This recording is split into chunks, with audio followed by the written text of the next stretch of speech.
एक आम आदमी एक एक पैसा जोड़कर अपना घर बनाता है और उससे भी ज्यादा मन से वो अपने घर का सामान इकट्ठा करता है। और अगर उसे वो सामान यूं ही मिल जाए तो क्या बात हो, मगर हर मुफ्त की चीज से आपका फायदा हो ये जरूरी नहीं। सलील एक मिडिल क्लास फैमिली में पैदा हुआ था, मगर उसके सपने मिडिल क्लास नहीं थे।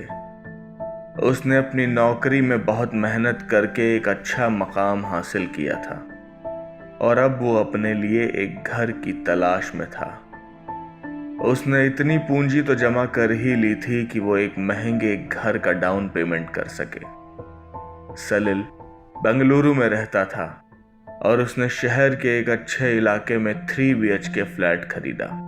वो काफी खुश था क्योंकि उसके पास अपना कहने को अब एक घर था। हालांकि वो अभी अकेला ही उस घर में रह रहा था, मगर उसने सोच रखा था कि जल्द ही वो अपने माता पिता को इंदौर से यहाँ बुला लेगा। सलील को उस घर में थोड़ा बहुत सामान भी मिला था, जैसे कि एक सोफा सेट, 1-2 अलमारियां और एक डाइनिंग टेबल।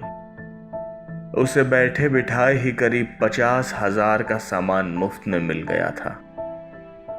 अब सलील की जिंदगी में थोड़ा आराम भी आ गया था।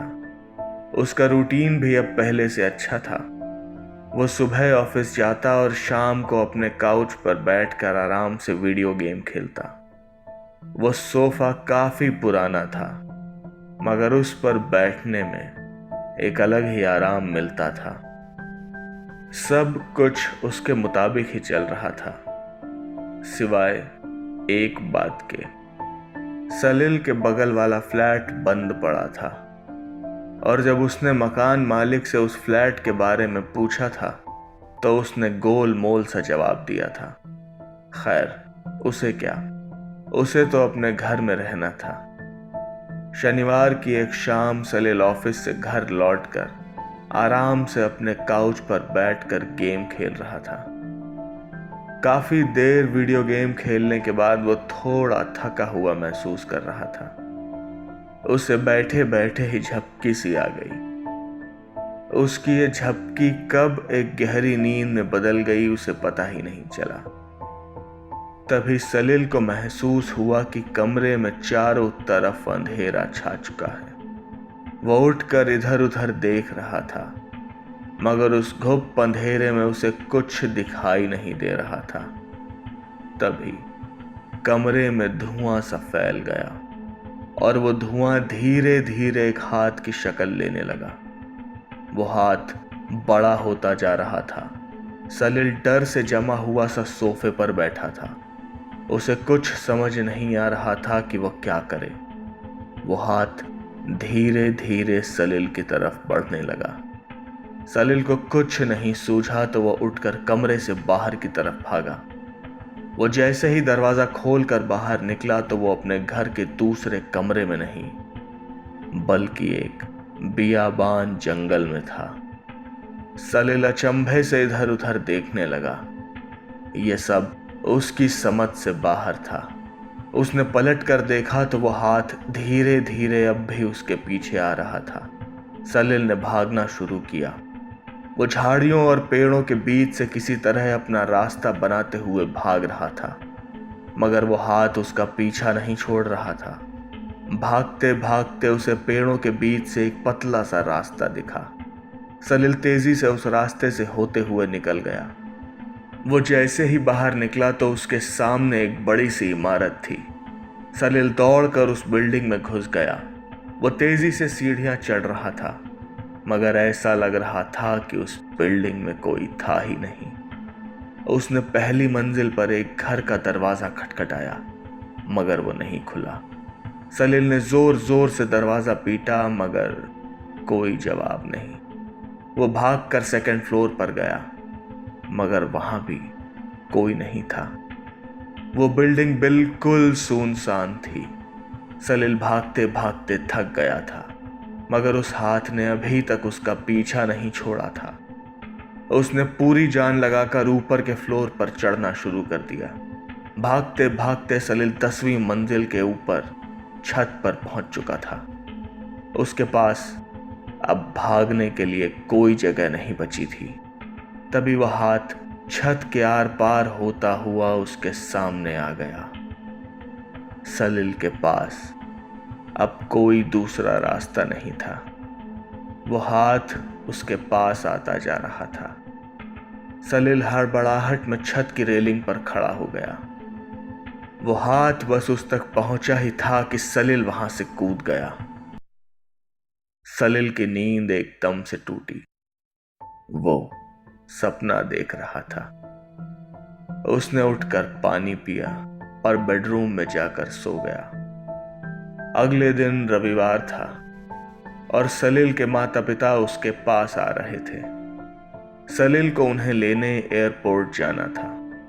शाम तक वो अपने माता पिता को घर ले आया। सलील भी अब तक पिछली रात का बुरा सपना भूल चुका था।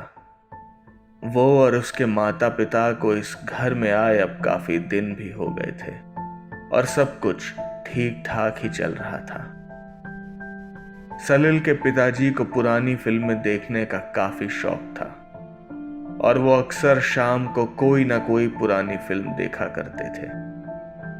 एक शाम उन्हें फिल्म देखते हुए काफी देर हो गई और वो सोफे पर ही बैठे बैठे सो गए। उनकी नींद अभी कच्ची थी कि तभी उन्हें लगा कि टीवी से धुआं सा निकल रहा है। उन्हें कुछ समझ नहीं आया तो उन्होंने उठने की कोशिश की, मगर वो हिल नहीं पा रहे थे। धुआं बढ़ता जा रहा था, पर हैरानी की बात थी कि ये धुआं आखिर आ कहां से रहा था। वो धुआं धीरे धीरे एक जगह इकट्ठा होने लगा और उसने एक हाथ की शक्ल ले ली। वो हाथ बिल्कुल वैसा ही था जैसा सलील ने अपने सपने में देखा था। सलील के पिताजी सोफे पर जमे हुए थे। उनके मुंह से आवाज भी नहीं निकल रही थी। अपने शरीर की पूरी ताकत लगाने के बाद वो एकदम से सोफे से उठे और कमरे से बाहर भागे। उस हाथ ने उनका पीछा करना शुरू कर दिया था, मगर सलील के पिता ने जैसे ही कमरे का दरवाजा खोला तो वो अवाक रह गए। दरवाजे के बाहर घना जंगल था। वो जैसे ही पीछे पलटे तो वो हाथ उनके पास आ चुका था। वो सीधा जंगल में अंदर की तरफ भागे। भागते भागते उन्हें भी एक पुरानी सी इमारत दिखाई दी। वो बिना कुछ सोचे समझे उस इमारत में घुस गए। वो हाथ अभी भी उनके पीछे आ रहा था। सलील के पिताजी सीढ़ियां चढ़ते रहे और भागते भागते छत पर पहुंच गए। तभी उनकी आंखों के सामने वो हाथ फर्श में से होता हुआ बाहर आया। ऐसा होना मुमकिन नहीं था। वो हाथ तेजी से उनकी तरफ बढ़ा और बचने की कोशिश में सलील के पिता बिल्डिंग से नीचे आ गिरे। उनकी नींद अचानक खुली। उनकी सांसें जोरों से चल रही थीं। वो भी सलील की तरह ही सपना देख रहे थे, मगर वो सपना बिल्कुल हकीकत जैसा था। रात हो चुकी थी और उन्होंने अब सोने जाने का फैसला किया। सुबह उन्होंने सलील की मां को अपने सपने के बारे में बताया तो उन्होंने इस पर ज्यादा ध्यान नहीं दिया। हालांकि सलील को भी ऐसा ही सपना आया था, मगर उसे ये नहीं पता था कि उसके पिता के साथ भी ऐसा ही हुआ था। ये बात अजीब तो थी, मगर इसमें ऐसा कुछ भी नहीं था कि ज्यादा परेशान हुआ जाए। आखिर ये सब सपना ही तो था। सब कुछ वैसे ही चल रहा था और अब सलील के माँ पिताजी उसकी शादी के बारे में सोच रहे थे। ऐसे ही एक दोपहर सलील की माँ को टीवी देखते देखते सोफे पर नींद आ गई और उन्होंने भी वही भयानक सपना देखा, मगर उन्हें सपने में उस हाथ के अलावा कुछ और भी दिखाई दिया। सपने में जब सलील की मां बिल्डिंग की सीढ़ियों से ऊपर भाग रही थी तो उन्हें वहां लॉबी में एक बुजुर्ग औरत दिखी थी। उन्होंने सलील के पिता को अपने सपने के बारे में बताया और उस बुढ़िया के बारे में भी। दोनों काफी परेशान थे क्योंकि उनके दिमाग में किसी अनहोनी के होने की आशंका घर कर गई थी। थोड़ा हिचकते हुए उन्होंने सलील को यह बात बताई। सलील भी उनकी बात सुनकर भौंचक्का रह गया क्योंकि उसके साथ भी सपने में कुछ ऐसा ही हुआ था। और जब उसने अपने माता पिता को पहले से मिले हुए उस सोफे और घर के सामान के बारे में बताया तो उनकी चिंता और बढ़ गई। सलील के पिताजी ने उसे तुरंत उस सोफे को वहां से हटा देने को कहा। हालांकि सलील अब तक उस सपने को बस एक इत्तेफाक समझ रहा था, मगर उसने उनकी बात मानते हुए उसी दिन वो सोफा एक बढ़ई को बुलाकर उसे मुफ्त ही दे दिया। सलील के माँ पिताजी ने उसे धीरे धीरे बाकी पुराने सामान को भी हटा देने की नसीहत दी। अगले दिन सुबह सलील ऑफिस जाने के लिए उठा। तैयार होकर वो बाहर के कमरे में आया तो उसके होश फाख्ता हो गए। वो सोफा कमरे में ठीक अपनी जगह पर रखा हुआ था। उसे कुछ समझ नहीं आ रहा था कि ये क्या है। कल ही तो वो सोफा उसने खुद उस बढ़ई को दिया था। सलील ने तुरंत अपने माता पिता को जगाया और उन्हें बाहर बुलाया। वो सोफा वहां देखकर उनकी भी नींद हवा हो गई। किसी को कुछ समझ नहीं आ रहा था कि वो क्या करे। सलील ने उस दिन ऑफिस ना जाने का फैसला किया। कुछ देर बाद उसने बढ़ई को फोन किया और उससे कल दिए सोफे के बारे में पूछा। उसका जवाब सुनकर सलील के शरीर में बिजली सी दौड़ गई। वो सोफा तो उस बढ़ई के पास ही था, तो फिर ये यहां कैसे हो सकता है? आखिर एक चीज एक साथ दो जगहों पर कैसे हो सकती है? सलील ने उस घर के पिछले मालिक से बात करने का फैसला किया। दोपहर में उसने घर के पुराने मालिक को फोन किया और उससे उस सोफे और बाकी सामान के बारे में पूछा। मकान मालिक ने उसे कोई सीधा जवाब नहीं दिया। सलील को अब गुस्सा आ गया था। वो बोला, अगर मेरे माँ बाप को कुछ हुआ तो उसकी सारी जिम्मेदारी तुम्हारी होगी, समझे? सीधे सीधे सब कुछ बता दो, नहीं तो मुझे मजबूरन पुलिस कंप्लेंट करनी पड़ेगी। मगर उस आदमी पर सलील की इस धमकी का कोई असर नहीं हुआ था। सलील भी अंदर ही अंदर जानता था कि वो चाह कर भी पुलिस के पास नहीं जा सकता। आखिर वो पुलिस को बताएगा क्या? उसने झुंझलाकर फोन काट दिया। सलील बैठा बैठा सोच ही रहा था कि उसने एक बार फिर से अपने माता पिता से बात करने का सोचा। वो उनके पास गया और एक एक करके अपने सपने में देखी सारी बात बताने को कहा। तीनों के सपने एकदम एक जैसे थे, सिवाय एक बात के। सलील की मां ने अपने सपने में एक बूढ़ी औरत को भी देखा था। सलील उठा और बिना कुछ बोले घर से बाहर निकल गया। उसने आस पड़ोस के लोगों से इस घर के इतिहास के बारे में पूछना शुरू किया, मगर उसे कोई खास जानकारी नहीं मिली। वो हताश सा घर लौट रहा था कि तभी किसी ने उसके कंधे पर एक हल्की सी थपकी दी। सलील पलटा तो एक बुजुर्ग उसके पीछे खड़े थे। सलील के मन में कई सवाल थे। वो बुजुर्ग बोले, तुम्ही ने अभी कुछ महीनों पहले 12/22 खरीदा है ना? लगता है वहां कुछ ठीक नहीं चल रहा। क्या जानना चाहते हो? पूछो, मैं बताऊंगा तुम्हें। सलील को थोड़ी उम्मीद बंधी। वो बुजुर्ग उसे गली के आखिर में बने अपने घर ले गए। दोनों अंदर पहुंचे।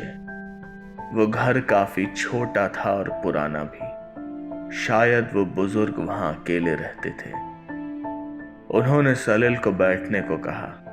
वहां एक सोफा रखा था। सलील सोच में पड़ गया। वो बुजुर्ग बोले, डरो मत, ये सोफा तुम्हारे घर जैसा नहीं है। बेफिक्र रहो। सलील चुपचाप बैठ गया। सलील ने पूछा, क्या हुआ था आपके साथ? उस बूढ़े आदमी ने एक सिगरेट जलाई और बोलना शुरू किया। जिस घर में तुम रहते हो वो कभी मेरा था। हमें कोई कमी नहीं थी, मगर फिर कुछ ऐसा हुआ कि हमारी हंसती खेलती जिंदगी उजड़ गई। मेरे बीवी बच्चे सब एक एक करके इस दुनिया से चले गए। आज से 20 साल पहले मैंने अपनी मेहनत की एक एक पाई जोड़कर वो घर खरीदा था। हमारे पड़ोस में एक बुजुर्ग औरत रहती थी। वो ज्यादातर अपने घर में ही रहती थी और हमें कभी कभी ही दिखती थी।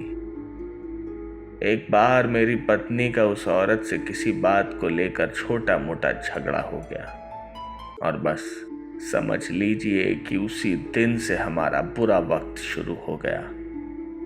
हमारी बालकनी में अक्सर चिड़ियां आकर मरने लगी। शुरू में तो हमने इस पर ज्यादा ध्यान नहीं दिया, पर धीरे धीरे सब बढ़ता गया। मेरे बीवी बच्चों की तबीयत अक्सर खराब रहने लगी। मैं तो सारा दिन घर से बाहर ही रहता था, इसीलिए मुझे सब संभालने का वक्त नहीं मिला। फिर एक छुट्टी के दिन मैंने जब अपने बीवी बच्चों को ध्यान से देखा तो मैं बहुत परेशान हो गया। वो इतने कमजोर हो गए थे कि लगता था जैसे किसी लंबी बीमारी से जूझ रहे हों। मैंने उनसे काफी पूछा, मगर वो भी मुझे क्या बताते। मैंने बहुत से डॉक्टरों को दिखाया, मगर कोई फायदा नहीं हुआ और देखते ही देखते कुछ ही महीनों में एक एक करके उनकी मौत होती गई। मैं बिल्कुल अकेला पड़ गया था। कुछ दिनों बाद ही उस बुढ़िया की भी किसी बीमारी से मौत हो गई, मगर उसकी मौत होने से ठीक पहले मैं उससे मिला था और उसने मुझे कुछ ऐसी बात बताई थी जो कि मैं आज तक नहीं भूला। उसने मेरे कान में कहा था कि तेरी बीवी ने एक बार मुझसे झगड़ा किया था, उसकी कीमत तेरे पूरे परिवार ने चुकाई। तेरी किस्मत अच्छी है कि तू कभी उस सोफे पर नहीं सोया। जो भी उस पर एक बार सोएगा उसकी मौत आना तय है। सलील का चेहरा सफेद पड़ चुका था। उसने आशा भरी निगाहों से उस बुजुर्ग की तरफ देखा तो उन्होंने सर झुकाया हुआ था। सलील भारी गले से बोला, तो क्या अब हम कुछ नहीं कर सकते? वो बुजुर्ग बस इतना ही बोले, मुझे जो पता था मैंने तुम्हें बता दिया। वैसे तुम्हारे यहां अब तक कौन कौन उस सोफे पर सोया है? सलील चुप था, मगर उसकी खामोशी सब कुछ कह गई। उन बुजुर्ग ने कहा, बेटा तुम बस अपने परिवार को लेकर यहां से चले जाओ, शायद तुम लोगों की जान बच जाए। सलील हताश होकर घर वापस लौट आया। वो सोच रहा था कि उसे क्या करना चाहिए। वो बैठकर बस अपनी और अपने माता पिता की मौत का इंतजार तो नहीं कर सकता। काफी देर सोचने के बाद वो एक नतीजे पर पहुंचा। उसने उस सोफे पर फिर से सोने का फैसला किया। उसने बाहर वाले कमरे का दरवाजा अंदर से बंद किया और सोफे पर लेट गया। हमेशा की तरह उसे लेटते ही नींद आ गई। सपने में फिर से वही सब होना शुरू हुआ, मगर इस बार सलील भागा नहीं। वो हाथ सलील के पास आने लगा, मगर सलील सोफे पर ही बैठा रहा। वो हाथ सलील के पास आता जा रहा था, मगर एक ही पल में वो सलील के शरीर के आर पार निकल गया। सलील को कुछ समझ नहीं आया। ना ही उसकी नींद टूटी थी और ना ही उसे कुछ नुकसान हुआ था, मगर वो हाथ अभी रुका नहीं था। वो कमरे के दरवाजे से आर पार निकल गया। सलील भी उसके पीछे पीछे जाने लगा। वो हाथ जंगल के उसी रास्ते से होता हुआ उस बिल्डिंग तक पहुंच गया जहां से गिरने पर हर बार सपना टूट जाता था। सलील भी पीछे ही था, मगर इस बार वो काफी ठंडे दिमाग से काम ले रहा था। जब वो हाथ बिल्डिंग से होता हुआ ऊपर की ओर जा रहा था, तब सलील ने पहली बार उस इमारत को ध्यान से देखा। ये बिल्डिंग तो उसी की थी। अब सलील और संभल कर सीढ़ियां चढ़ने लगा। सेकंड फ्लोर पर पहुंचते ही सलील ने जो देखा वो उसके होश उड़ा देने के लिए काफी था। उसके फ्लैट के ठीक बगल वाला फ्लैट, जो कि बंद पड़ा था, उसके दरवाजे के सामने एक बूढ़ी औरत खड़ी थी। उसका हुलिया वैसा ही था जैसा सलील की मां ने बताया था। वो बुढ़िया सलील को घूर रही थी। सलील डरते डरते उसके पास पहुंचा। वो अब भी अपनी जगह पर ही खड़ी थी। सलील बोला, देखो, मैं तुम्हारे बारे में सब जानता हूं। तुम मुझे और मेरे परिवार को कुछ मत करो। हमने तुम्हारा क्या बिगाड़ा है? हम तो तुम्हें जानते भी नहीं। ये सुनते ही उस बुढ़िया के चेहरे पर एक शैतानी मुस्कान आ गई। वो एक भयानक आवाज में बोली, बख्श दूंगी तुम्हारे घर वालों की जान, मगर किसी न किसी को तो मरना पड़ेगा ना। सलील गिड़गिड़ाया, क्या कोई और तरीका नहीं है? तुम और जो चाहो मांग लो। बस बस मेरे माता पिता को कुछ नहीं होना चाहिए। मैं कुछ भी करने को तैयार हूं। वो बुढ़िया बोली। कुछ भी। तो फिर अगली अमावस की रात को उस बुढ़े को मार दो। मैं तुम्हारे घर वालों की और तुम्हारी जान बख्श दूंगी।